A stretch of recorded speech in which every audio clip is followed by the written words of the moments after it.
ये chapter class 12 के flamingo book से लिया गया है। इस चैप्टर का नाम है द लॉस्ट स्प्रिंग। इसके राइटर हैं अनीश जंग। इस चैप्टर में राइटर ने बहुत खूबी के साथ ये बताने का संघर्ष किया है कि ज़िंदगी की दौड़ में हर कोई अग्रसर है। किसी को अपनी पसंद की चीज़ें आसानी से मिल जाती हैं और किसी को लाख कोशिशों के बाद भी कुछ नहीं मिलता।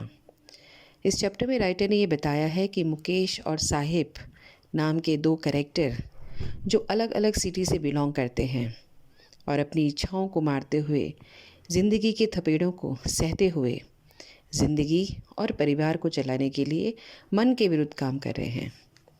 पहले पार्ट में राइटर ने साहिब की कहानी बताई है। इसमें यह बताया है कि साहिब अपने परिवार के साथ ढाका, जो कि बांग्लादेश की राजधानी है, से भारत काम करने की तलाश में आया है। इन लोगों को ढाका को छोड़कर आने के पीछे का कारण निरंतर आने वाली बाढ़ है। उनका कहना है बार बार बाढ़ आने से वे किसी प्रकार की खेती नहीं कर पाते थे। उनका ये भी मानना है कि अगर हम अपने परिवार का पालन खेतों के द्वारा नहीं कर पा रहे हैं तो इससे अच्छा है कि अपना देश ही छोड़ दें। साहिब जैसे कई परिवार अपनी लाइफ को चलाने के लिए कचरा उठाने का काम करते हैं और दिल्ली से दूर एक छोटे से इलाके में पुरी के नाम से जाना जाता है 10,000 के करीब ऐसे लोग हैं जिनके पास वोटर आईडी तो नहीं लेकिन कार्ड ज़रूर है। राइटर ने जब साहिब से पूछा कि तुम स्कूल क्यों नहीं जाते हो तो उसने बड़ा प्यारा सा जवाब दिया, हमारे यहाँ स्कूल नहीं है। और जब राइटर ने कहा मैं अगर स्कूल खोलूँगी तो वह अगले दिन स्कूल की अपडेट लेने राइटर के पास चला गया। राइटर ने साहिब जैसे बच्चों को चप्पल ना पहनने की वजह पूछी तो उनका जवाब सुनकर राइटर को अजीब सा लगा।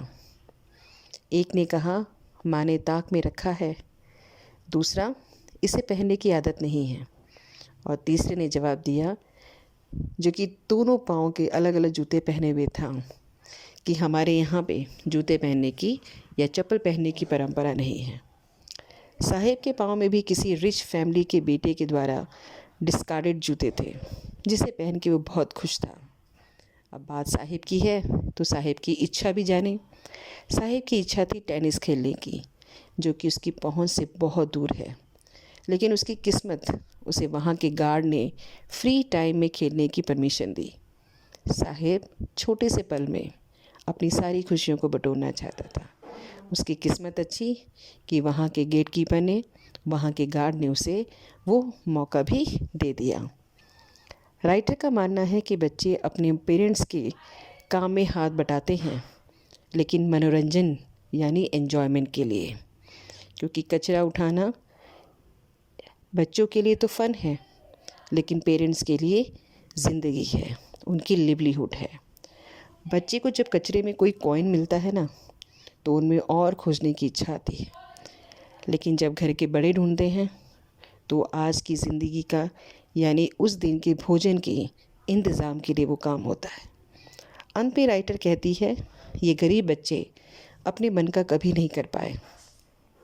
टेनिस प्लेयर बनने की इच्छुक साहिब आज 800 रुपये महीना एक चाय की स्टॉल में काम करने पर कमाता है। अब वो काम को लेके ज़्यादा सजग है।